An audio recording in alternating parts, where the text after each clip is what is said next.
የኦርቶዶክስ ቤተክርስቲያን ከሃይማኖታዊ ተቋማት በላይ የሆነችና ለዘመናት በድልና በፈተና ውስጥ የመራችው የእምነት ብርሃን አጉልታ ያስቃኘች ከሺህ ዓመታት በላይ የሀገሪቱ ታሪክና ባህል ማንነት ጋር በጥልቀት የተሳሰረች ነፍስ በሰላምና በግርግር ጊዜ መጽናኛና ኃይል የሰጠች መንፈሳዊ መልህቅ የሆነች ቤተክርስቲያኒቱ የንጉሠ ነገስታትን መነሳትና መውደቅ የአንድን ሀገር መወለድና የህዝቦቿን ጽናት ፍጹም ድንቅ የሆነ ከሞስኮ ታላላቅ ካቴድራሎች አስደናቂ ስነ ህንጻዎችና ውስብስብ ንድፋቸው እስከ ገጠራማው አካባቢ ትሁት የእንጨት አብያተ ክርስቲያናት ድረስ ኦርቶዶክሳዊነት የዚህችን ምድር መንፈሳዊ ቅርስ ሰጥቷታል። እያንዳንዱ መዋቅር የቅድስና የማህበረሰብና የአማኞቿ የማይናወጥ እምነት ታሪክ ይናገራል። ስለ ሩሲያ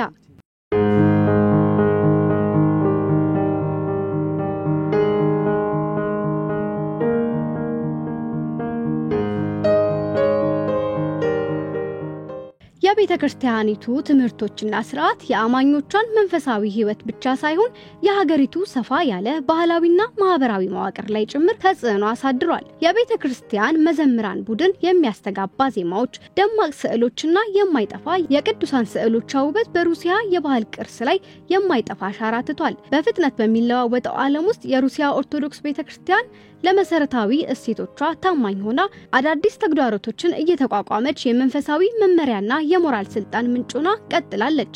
ቤተክርስቲያኒቱ በንጉሠ ነገስታት የከበረ ዘመን የንጉሠ ነገስታዊ ኃይልና ግርማ ምልክት በነበረችበት እስከ አስከፊው የሶቪየት ዘመን ስደትና ጭቆና በገጠማትና በ21ኛው ክፍለ ዘመን ውስብስብ ዘመናዊ ዓላማ ተግዳሮቶችን በምታስተናግድበት ጊዜ የዘመናት ለውጥን ያሳለፈች ቤተክርስቲያን ታሪክን ሰንቃለች።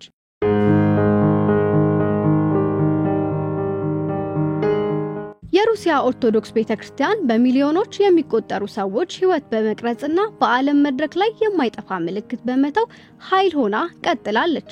ታሪኳ የጽናት የእምነትና የሰው መንፈስ ዘላለማዊ ኃይል በህዝብና በእምነት መካከል ያለውን ጥልቅ ግንኙነት የሚያሳይ ምስክርነት ነው።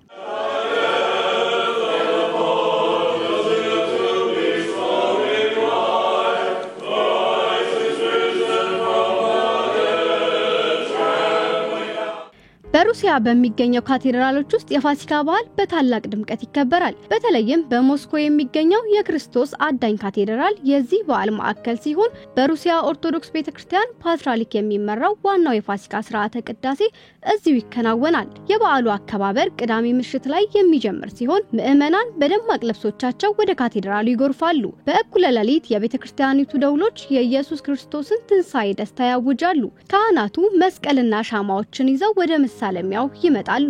ከዚያም በዝማሬ በካቴድራሉ ውስጥና በዙሪያው ይዞራሉ። ምዕመናኑም ሻማዎቹን ለኩሰው ሂደቱን ይሳተፋሉ። ካቴድራሉ በዝማሬና በሻማ ብርሃን ይሞላል። ሥርዓተ ቅዳሴው እስከ ንጋት ድረስ ይቆያል። የፋሲካ ሥርዓተ ቅዳሴ ካህናቱ መስቀሉን 3 ጊዜ ከዞሩ በኋላ በማለዳ ያበቃል። በርካታ የቤተክርስቲያን ደውሎች በአንድ ጊዜ ይደወላሉ። ዝማሬውም ከፍ ብሎ ይሰማል።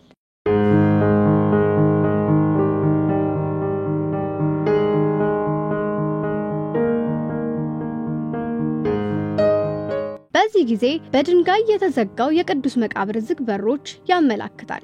የፋሲካም አዋጅ ይዘመራል። ክርስቶስ ከሙታን ተነስቷልና ሞት ተሽሯል፣ እናም በመቃብር ውስጥ ላሉት ሕይወትን ሰጥቷል ይላሉ። ከዚያም ካህኑ ክርስቶስ ተነስቷል በሚል አስደሳች ቃል ሰላምታ ይሰጣሉ። ምዕመናኑም በእውነት ተነስቷል ብለው ይመልሳሉ። ይኸውላችሁ ድንጋዩ ተንከባሎ አገኘነው። ወደ ውስጥ ስንገባ የጌታን አካል አጣነው። የለም የጌታችን አካል ተወስዷል። እናም 2 መላእክት አየን፣ እንደ ፀሐይ የሚያንጸባርቁ በታላቅ ድምጽም ሕያውን ከሙታን መካከል ለምን ትፈልጋላችሁ አሉን። ይገርማል። ከዚያ በኋላ ምዕመናኑና ቀሳውስቱ ወደ ቤተ መቅደሱ ይመለሳሉ። የክርስቶስ ትንሣኤ በዓል ሥርዓተ ቅዳሴ የሚጀምርበትና ሞት በእርግጥ ድል የተደረገበት ቀን በዕለቱ ይበሰራል። በመጨረሻም ካህናቱ ሁሉም እርስ በርስ እንዲተሳሰቡና እንዲሳሳሙ ያሳስባሉ።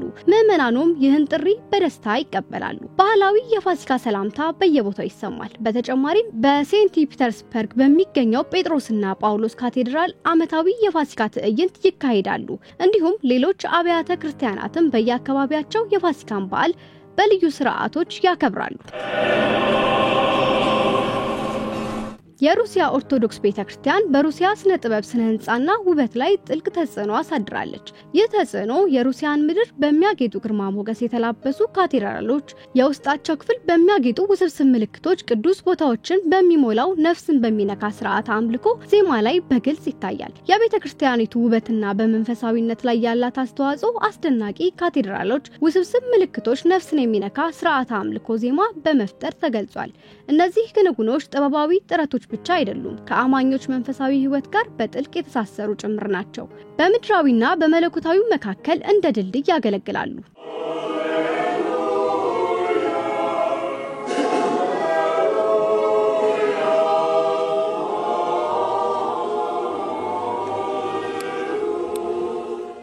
የሩሲያ ኦርቶዶክስ ካቴድራሎች በግርማ ሞገሳቸውና በልዩነታቸው የታወቁ ናቸው። እነዚህ የስነ ህንጻ ድንቅ ስራዎች የሩሲያ ህዝብ እምነትና መስጠት ምስክር ሆነው ይቆማሉ።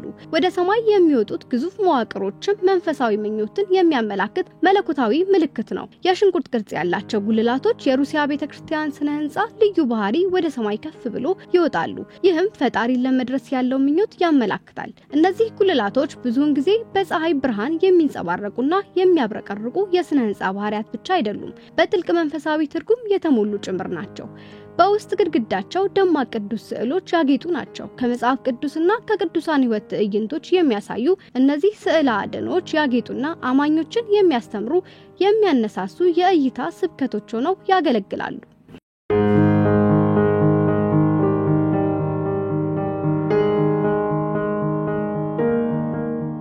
ቅዱስ ስዕሎች የክርስቶስ የድንግል ማርያምና የቅዱሳን ስዕለ አድኖች ያጌጡ ናቸው። እያንዳንዱ ምልክቶች በምሳሌያዊ ትርጉም የበለጸገና ትርጉም ያለው የነገረ መለኮት መገለጫ ሲሆን ተመልካቹን ወደ መለኮታዊ ምስጢራት ጥልቅ አስተሳሰብ ይጋብዛል። ለጸሎትና ለማሰላሰል እንደ እርዳታ ያገለግላሉ።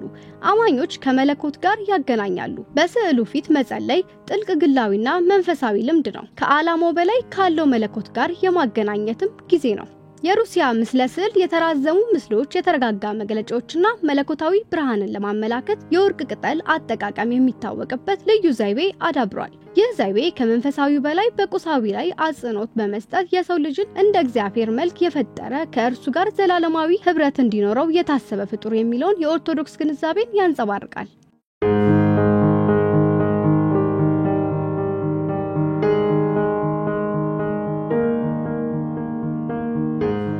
በየቤታችን ፋሲካን ስናከብር ከማዕዳችን መካከል የማይጠፋው የዶሮ ወጥ አንዱ ነው።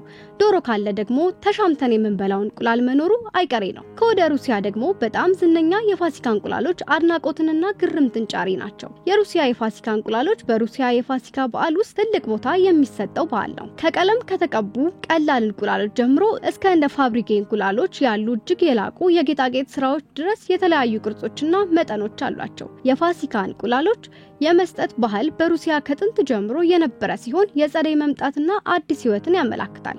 ከዚህ በኋላ በተለይም ከ18ኛው ክፍለ ዘመን ጀምሮ የሮማኖቭ ስርወ መንግስት ለዚህ ባህል ልዩ ክብር ሰጥቶታል። ንጉሳውያን ለሚስቶቻቸውና ለእናቶቻቸው ውድ የሆኑ የጌጣጌጥ እንቁላሎችን መስጠት ይጀምራሉ። እነዚህ የተለያዩ ቀለም ያላቸው እንቁላሎች ለሩሲያ ትልቅ ትርጉም አላቸው።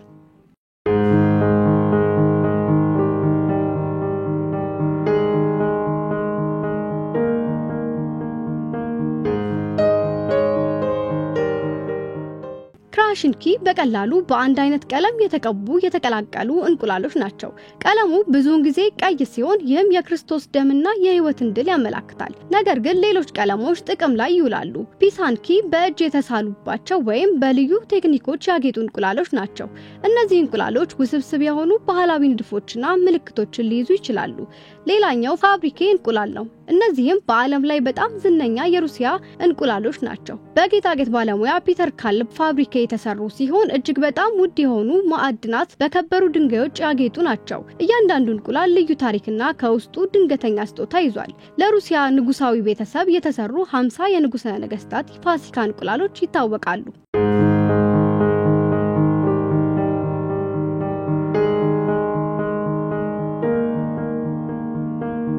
የፋሲካ እንቁላሎች በሩሲያ የፋሲካ በዓል ውስጥ በርካታ ትርጉም አላቸው። እንቁላል አዲስ ሕይወት ከውስጡ እንደሚፈልቅ ሁሉ የክርስቶስ ከሙታን መነሳትን ያመለክታል። ፋሲካ በደስታና የድል በዓል በመሆኑ እንቁላሎችም በበዓሉ አከባበር ላይ ደማቅ ቀለማት ያሸበረቀ ድባብ ይፈጥራሉ። እንቁላሎች በፋሲካ ወቅት ለቤተሰብ አባላት፣ ለጓደኞችና ለጎረቤቶች የሚሰጡ ባህላዊ ስጦታዎች ናቸው። ይህም የፍቅርንና የአንድነትን መንፈስ ይፈጥራል። የፋሲካ እንቁላሎችን ማዘጋጀትና መስጠት የሩሲያ የረጅም ጊዜ ባህልና ትውፊት አካል ነው።